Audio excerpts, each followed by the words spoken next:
నమస్కారం గురుగారు. నమస్కారం. మనం ఈ రోజుల్లో చూసుకున్నట్లయితే చాలామంది గొప్పగా బతుకుతారు. చాలా అంటే చాలా గొప్పగా బతుకుతారు.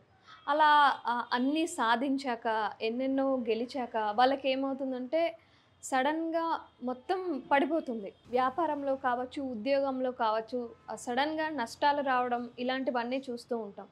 ఏం జరిగింది అంటే దిష్టి తగిలిందేమో అని అంటూ ఉంటారు కదా! నిజంగా ఈ దిష్టి తగలడం అనేది ఈ రోజుల్లో కూడా ఉందా? అంటే సైన్స్ ఇంతలా డెవలప్ అయింది. దృష్టి అనేది ఏమి ఉండదు అని మాలాంటి వాళ్ళు అనుకుంటూ ఉంటారు. నిజానికి ఉంటుందంటారా నరదృష్టి? ఓం శ్రీ మాత్రే నమః. అమ్మ, ప్రపంచంలో ప్రతి ఒక్కటి ఉన్నది. సైన్స్ ఇప్పుడు చాలా గొప్పగా డెవలప్మెంట్ అయింది. హ్మ్. ఈ సైన్స్‌లో ఇలాంటి దృష్టి ప్రయోగాలు, ఇలాంటి ప్రాబ్లాలు ఉన్నాయా కంపల్సరీగా అని అనుకుని సందేహపడే వాళ్ళు చాలామంది ఉంటారు. అవును. నరదిష్టి అనేది చాలా గొప్పది. నరదిష్టి కిందకి నల్లరాయి కూడా బద్దలుగా పగిలిపోయిన రోజులు ఉన్నాయి. పూర్వకాలంలో నరదిష్టి కోసం కొంతమంది కొన్ని కార్యాలు చేయటం కోసం కూడా కొన్ని విధాలుగా కొన్ని నరదిష్టి ప్రభావాలు ఉన్నాయని చెప్పి గుర్తించి దాన్ని పరిహారం చేసుకున్న విధానాలు కూడా కొన్ని ఉన్నాయి. అయితే ముఖ్యంగా ఈ నరదిష్టి ప్రభావం వల్ల ఎక్కువగా మనిషి మీద తగులుతుంటుంది. ఒక్కొక్క మనిషికి అలంకరించుకుంటే దిష్టి తగులుతుంది. హ్మ్. అవును. అబ్బో, చాలా అందంగా అలంకరించుకున్నారు, చాలా అందంగా కనిపిస్తున్నారని కొంతమంది అనుకుంటుంటారు. అదేవిధంగా డబ్బు సంపాదించి, ధనం సంపాదించి మంచి పొజిషన్లో ఉన్న వాళ్ళకి నరదిష్టి, అబ్బో వీళ్ళు మంచి పొజిషన్లో ఉన్నారు, వీళ్ళకి ఏం కష్టాలు లేవు అనుకునేవాళ్ళు కొంతమంది ఉంటారు. కొంతమందికి వ్యాపార బిజినెస్ చేస్తుంటారన్నమాట. వాళ్ళు చిన్నపాటి వ్యాపారస్తులు కానీ, పెద్దపాటి వ్యాపారస్తులు కానీ, బిజినెస్ మెన్లు కానీ, హ్మ్. కొంతమంది కాంట్రాక్టర్లు కానీ, కొంతమంది పెద్ద పెద్ద బిజినెస్లు ఉంటాయి. హ్మ్. వాళ్ళకు కూడా జరుగుతూ టక్కన ఆగిపోతుంటుంది, హ్మ్. డౌన్ అయిపోతుంటుంది. ఒక నెల అటు, ఒక నెల ఇటు ఉంటూ ఉండేవాళ్ళు ఉంటారు. ఒక నెల కాడి నుంచి కొద్ది రోజులు వారాల్లో జరిగే వాళ్ళు కొంతమంది ఉంటారు. వాళ్ళకు కూడా నరదిష్టి తగులుతూ ఉంటుంది.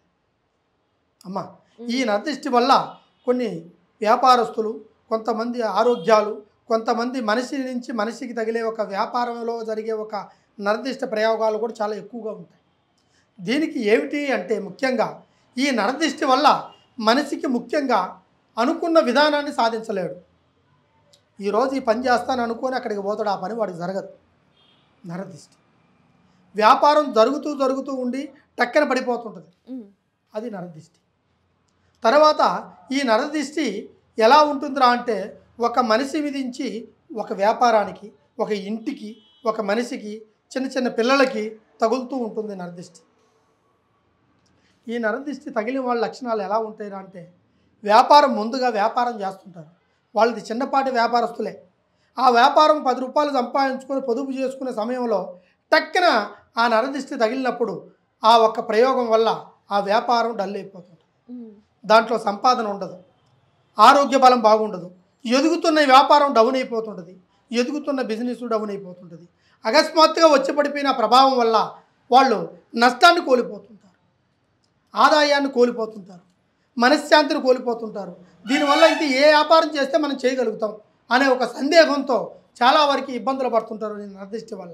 ఈ నరదిష్టి ప్రయోగంలో కూడా కొంతమంది స్త్రీలు, పురుషులు కూడా చాలా వరకు ఇబ్బందులు పడుతుంటారు. మరి నరదృష్టి నుంచి తప్పించుకోవాలి అంటే ఏం చేయాలి? కంపల్సరిగా ఈ నరదిష్టి ప్రయోగం నుంచి తప్పించుకోవాలంటే ముందు ముఖ్యంగా దీనికి తగిన ఒక ప్రయోగాన్ని చేయాలి. ఆ నరదిష్టి ప్రయోగాన్ని చేసి వాళ్ళ మీద ఎటువంటి దుష్ట ప్రయోగం, దుష్ట శక్తులు, తర్వాత మనిషి కన్ను ఎక్కువగా లేకోకుండా ఉండాలి అంటే, ఆ వ్యాపారం అభివృద్ధిలోకి పొందాలి అంటే వాళ్ళు 10 రూపాయలు సంపాదించాలి. మనకి ఆపోజిట్గా పెట్టుకునే వ్యాపారస్తులు కూడా ఉంటారు. వాళ్ళది బాగా జరుగుతుంటుంది, మనకు జరగకుండా పోతుంటుంది. తర్వాత మనకు జరుగుతూ ఉండదు, అకస్మాత్తుగా ఆగిపోతుంటుంది. అలాంటి వాళ్ళకి నరప్రయోగమైన ఒక వస్తువు ఒకటి ఉంటుంది. అది భద్రాచలము, తర్వాత శ్రీశైలము, తర్వాత దానికి హిమాలయ పర్వతాలలో ఆ ఒక్క సంబంధించిన వస్తువులు దొరుకుతాయి. దాన్ని తెప్పించేసి ఈ నరప్రయోగాన్ని మనం కంపల్సరిగా దాన్ని కట్టుబంధన చేసి దాన్ని ప్రయోగం ప్రకారము ఆ వ్యాపారంలో పెట్టుకుంటే కంపల్సరిగా ఆ నరదిష్టి తొలగిపోయి వాళ్ళు ఆ వ్యాపారాన్ని యథాస్థితికి పొందగలిగి మళ్ళీ దాంట్లో 10 రూపాయలు సంపాదించుకొని దాంట్లో ఉన్న రుణబాధలు తీర్చుకొని వాళ్ళు చిన్నపాటి వ్యాపారస్తులు కావచ్చు, లేదా పెద్ద పెద్ద బిజినెస్ మెన్లు కావచ్చు, కాంట్రాక్టర్లు కావచ్చు, తర్వాత ఒక డాక్టర్లు కావచ్చు, ఒక బలమైన ఒక వస్తువును తయారు చేసే ఒక వ్యాపారస్తులు కావచ్చు, దీని పాటి నుంచి వాళ్ళు ఉపశమనం కలిగి కంపల్సరిగా ఈ వస్తువు ద్వారాగా వాళ్ళు అనుకున్న స్థాయిలోకి స్థితిలోకి ఎదిగి కంపల్సరిగా వాళ్ళకి అనుకున్న ప్రయత్నం జరుగుతుంది.